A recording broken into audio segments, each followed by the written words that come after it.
Here's your wrestling news for December 7th, 2025. Your headlines for today include Tony D'Angelo returns with brand new look at NXT Deadline. Tony Khan speaks on AEW's future after Netflix's massive WBD takeover. Shocking claims, AEW accused of inhumane treatment of Mexican talent. Joe Rogan invites Vince McMahon to join his podcast. Stunning upset, Mercedes Moné loses championship at Final Battle. TNA's biggest names in WWE talks after AMC deal changes everything. Shocking update, WWE champion moving into heel manager role. Darby Allin pulled from Continental Classic, replacement confirmed, and more. Tony D'Angelo made his long-awaited return at the end of NXT Deadline 2025, ending months of speculation with a statement that instantly shifted the brand's momentum. His appearance wasn't just a return, it was a message delivered with force and a stare that spoke louder than any promo. The moment unfolded just as Javon Evans was celebrating his hard-fought win in the men's Iron Survivor Challenge. Evans had barely caught his breath when Oba Femi appeared on the stage, seemingly ready to confront the new Iron Survivor. Before the situation could escalate, the arena went dark and a cryptic video played across screens, teasing the arrival of an unknown figure. When the lights returned, the mystery was over. Tony D'Angelo stood at the center of the ring, sporting a full beard and a noticeably sharper edge. In a split second, D'Angelo dropped Javon Evans, cutting off his celebration and reminding everyone exactly who he is and why he should never be counted out. From there, the focus shifted to the ramp. Tony looked up and locked eyes with Oba Femi, who stood frozen in the entrance. The tension was immediate and unmistakable. Oba appeared rattled by Tony's sudden reemergence and the statement he had just made. Earlier in the night, Oba Femi regained the NXT Championship by defeating Ricky Saints, securing his opportunity to challenge Cody Rhodes at Saturday night's main event on December 13th. With so many moving parts now in play, it'll be interesting to see how NXT chooses to book everyone involved in the coming weeks. Tony Khan addressed the situation head-on after Netflix's massive $82.7 billion acquisition deal for Warner Bros. Discovery sent fans into a frenzy.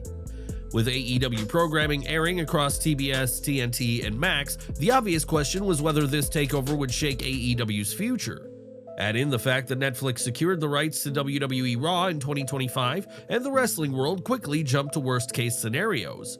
But Khan isn't treating this like a crisis, and during the ROH Final Battle post-show scrum, he made it clear that AEW's home isn't changing anytime soon. Khan first stressed that everything surrounding the acquisition is still developing and not something he can fully comment on right now. First of all, it's early to comment on anything that's still pending. Without getting into anything that hasn't been finalized yet, I just want to say we have a great partnership with Warner Bros. Discovery, and it'll continue for many years to come. He then shifted focus to AEW's long-term stability, reminding fans that their network deals aren't close to expiring. We still have years left on our current agreement with TBS and HBO Max. There's been wrestling on TBS since 1971, even though there was a 20-year gap in that history, and I'm proud to be continuing that legacy. We're going to do hundreds more episodes of Dynamite. Khan followed that with a clearer timeline for anyone still doubting how secure AEW truly is. I can tell you for sure that at least until the very end of 2027, going into 2028, we're going to be here for years to come. That's over 2 more years with AEW on TBS, TNT, and HBO Max. He also pushed back against the idea that the takeover puts AEW in danger, pointing out that every company bidding for WBD already works with him through the NFL. All of the bidders for Warner Bros. Discovery are also media partners of the NFL, and they're great media partners of ours. Everyone in the running is someone we already work with on the NFL, so I have a lot of respect for all of them. In short, Khan isn't panicking, and he isn't preparing AEW for a sudden move. Regardless of what Netflix decides to do with WBD, he's confident AEW will remain on TBS, TNT, and Max through the end of its current agreement. The entertainment world may be shifting, but Khan made his stance clear: AEW isn't going anywhere, and he's staying focused on what he can control until there's something real to react to. Do you think AEW will find a new home after 2027, or will Netflix keep them in the mix? Share your thoughts in the comments below. Vince McMahon's name has remained front and center ever since stepping down from WWE and TKO Holdings following the Janelle Grant lawsuit, and now Joe Rogan has publicly stated that he wants the former WWE chairman to come on the Joe Rogan Experience and tell his side of the story. During a recent episode featuring John Cena and comedian Tony Hinchcliffe, the discussion shifted towards McMahon's long-standing influence in wrestling and entertainment.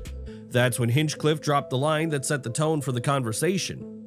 I mean, you gotta start with the number one, without a doubt, Vince McMahon, who started this gangster shit and spread it around. Rogan didn't hesitate for a second. He immediately said he'd love to have McMahon on the podcast, adding, "I would definitely have him." Cena backed the idea and encouraged Rogan to make it happen. "He would be great, whatever magic you have out there, and you have a lot of gravity." Rogan then asked whether McMahon would even be interested. Cena's response was quick and confident. "Are you kidding me? I think he would love it. I don't know when the right time is, but man, don't miss out on that. At least send it out into the universe." Rogan didn't waste the moment. He ended the segment with a direct invitation aimed squarely at McMahon himself. "Yeah, well, I would definitely, Vince, if you're listening, let's go." With McMahon remaining one of the most controversial and influential figures in modern entertainment, a sit-down with Joe Rogan would be seismic, not just for wrestling, but for the cultural conversation surrounding his exit, his legacy, and his future. Would you tune in to a Joe Rogan interview with Vince McMahon? Share your thoughts in the comments below. We want your take. Enjoying the video? A quick like goes a long way in helping us grow and deliver more wrestling news you care about. Mercedes Moné just suffered her first major setback since joining Ring of Honor, losing the Women's World Television Championship to Red Velvet at Final Battle. The defeat marks the first title Moné has dropped in her post-WWE career, bringing her total championship count down to 12. This matchup carried plenty of history. Moné originally won the interim ROH Women's World TV title while Red Velvet was sidelined with a neck injury and a shoulder dislocation. When Velvet returned, the two eventually squared off in a high-stakes unification bout during the AEW Dynamite Collision Special, where Moné walked away as the undisputed champion. Final Battle was Velvet's moment to even the score, and she made the most of it. Late in the match, Moné seemed to have victory secured when she locked in her statement maker submission, but Velvet showed impressive ring awareness, pushing off the ropes to flip the hold into a tight pinning combination. Moné struggled to break free, but the referee's 3 count came before she could escape. It was a clean, decisive win for Red Velvet and a rare stumble for Moné, whose belt collector persona may now be entering a new chapter. Is this the beginning of the end for Moné's championship run, or just a temporary setback? Sound off in the comments below. We want your take. TNA Wrestling's new media rights deal with AMC has given the promotion a major boost heading into 2026, but the spotlight is quickly shifted to its roster, and WWE is already moving in. According to F4W Online, several top TNA names are holding off on signing new contracts as they wait to see how the AMC deal impacts salaries and long-term financial stability. That hesitation has opened the door for WWE, and it appears conversations are already underway. The report noted that TNA's slow rollout of contract offers, largely due to delays in finalizing the AMC partnership, created a bottleneck that left multiple talents in limbo. With the TV deal now official, many of these wrestlers are watching closely to see what kinds of offers TNA puts on the table. From one person close to the scene, a lot of the talent has been very patiently waiting for the announcement of the television deal because the company has been slow in offering new contracts. The belief was that they were expecting offers after this deal, and the level of those offers now will be something monitored by many. The list of talent reportedly sitting in that waiting zone includes a mix of former WWE names and top TNA standouts: Mike Santana, Mustafa Ali, Jake Something, AJ Francis, Steve Maclin, and Zachary Wentz. What makes the situation even more interesting is that several of these wrestlers are already in active discussions with WWE. F4W Online compared the scenario to what had happened recently with Jordynne Grace and Joe Hendry, two high-profile TNA talents who ultimately left for WWE after crossover exposure. There are active top TNA wrestlers in discussion with WWE, similar to what happened with Jordynne Grace and Joe Hendry. With TNA's AMC era officially kicking off in January 2026, the company finds itself at a critical crossroads. Management now faces the urgent task of securing its core roster before WWE or other promotions swoop in and reshape the landscape. Over the next few weeks, TNA's contract decisions could determine whether the company enters AMC with its strongest roster in years or begins its new era already fighting to rebuild. Sarah Stock has ignited another firestorm on social media. The former AEW coach has spoken out before, but her latest claims have pushed the conversation into far more serious territory. This time, she's calling out what she describes as systemic mistreatment of international talent, specifically Mexican wrestlers and foreign women brought in for AEW shows. According to Stock, AEW leadership, led by Chief Operating Officer Kosha Irby, allegedly implemented cost-cutting measures that directly impacted Mexican talent. She says wrestlers were kept in the United States from Tuesday to Sunday just to save money on flights between Dynamite and Collision, and AEW didn't support them with basic essentials during that time.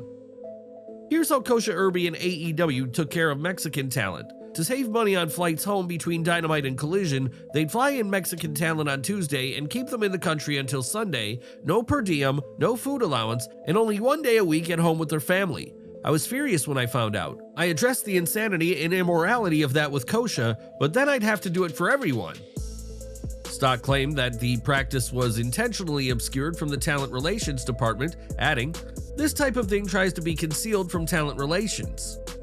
She followed that by addressing fans in Mexico directly, hoping they'd understand why she's choosing to speak up after witnessing this firsthand. "I hope my Mexican fans and friends understand the inhumane treatment toward Mexican wrestlers in AEW that I witnessed during my 2 years working there. I don't know if things have changed, but this lack of respect has to be called out, especially when Mexico has welcomed them with open arms." Stock then shifted to another troubling issue involving foreign female talent. She explained that many of these women, often young and unfamiliar with US airports, were allegedly left without transportation or basic instruction on how to get from the airport to AEW venues. Imagine this: you're a young female wrestler arriving at an enormous airport in a foreign country. You reach out for direction, you're told you don't get any, there's nobody coming to pick you up, figure it out. Navigate the foreign country, language, transportation, and find your way into the backstage area of a major event. Wonder if AEW women are told to figure it out when they land in Mexico. She contrasted that experience with how AEW reportedly treats established male stars. Edge gets picked up from the airport every time. Orange Cassidy gets picked up from the airport every time, as do innumerable other talent. Able-bodied males, not Vaquer though, not Zeusis, not Catalina, not any of the foreign females coming to AEW for the first time. WWE star Stephanie Vaquer quietly signaled her support by liking Stock's post referencing these travel issues, adding even more weight to the claims. Stock didn't stop there. She also shared a story involving Roosh, saying the former ROH World Champion returned from injury only to be thrown onto Dynamite with 20 minutes notice and no help preparing an English promo. The combination of travel issues, cultural barriers, and unequal treatment has fueled intense debate online, with Stock's comments drawing both concern and backlash. What's your take on Sarah Stock's claims? Is this a legitimate wake-up call for AEW, or the product of a scorched earth exit? Share your thoughts below. We want to hear from you. AEW provided a significant update during the December 6th edition of AEW Collision, announcing that Darby Allin has officially been pulled from the 2025 Continental Classic tournament due to injury. A promo aired confirming the news, with Allin addressing his removal and revealing that Jack Perry would be taking his place in the Gold League. Allin was injured during his November 26th match on Dynamite against Kevin Knight. The injuries were legitimate and not part of a storyline. He was hospitalized afterward and had been under evaluation since. As confirmed by Wrestling Observer Radio, Allin has since been discharged and is recovering at home, but wasn't cleared to continue competing. Do you think Jack Perry will make the most of this opportunity? Let us know your take down in the comments. Nikki Bella may have come up short against Stephanie Vaquer at WWE Survivor Series War Games, but her future in the company might be far from over, just not in the direction many fans assumed. According to F4W Online, there's been internal discussion within WWE Creative about shifting Nikki into a heel manager role in the near future. The timing makes sense as the 42-year-old turned heel on Vaquer last month, launching a vicious post-match attack and demanding a shot at the championship. The segment drew heavy heat, something that caught the attention of WWE management, and it signaled that Nikki is still capable of delivering high-impact character moments even if she's no longer competing full-time. Given her legendary status, strong presence on the microphone, and the natural heel energy she's already generating, a villainous managerial role could be a smart evolution for Nikki Bella within WWE's current landscape. It would allow her to stay prominent on television, elevate younger talent, and lean into a persona that clearly resonates. Would you want to see Nikki Bella as a full-blown heel manager in WWE, or should she keep lacing up her boots for one last run at Championship Gold? Share your thoughts below. We want to hear your take.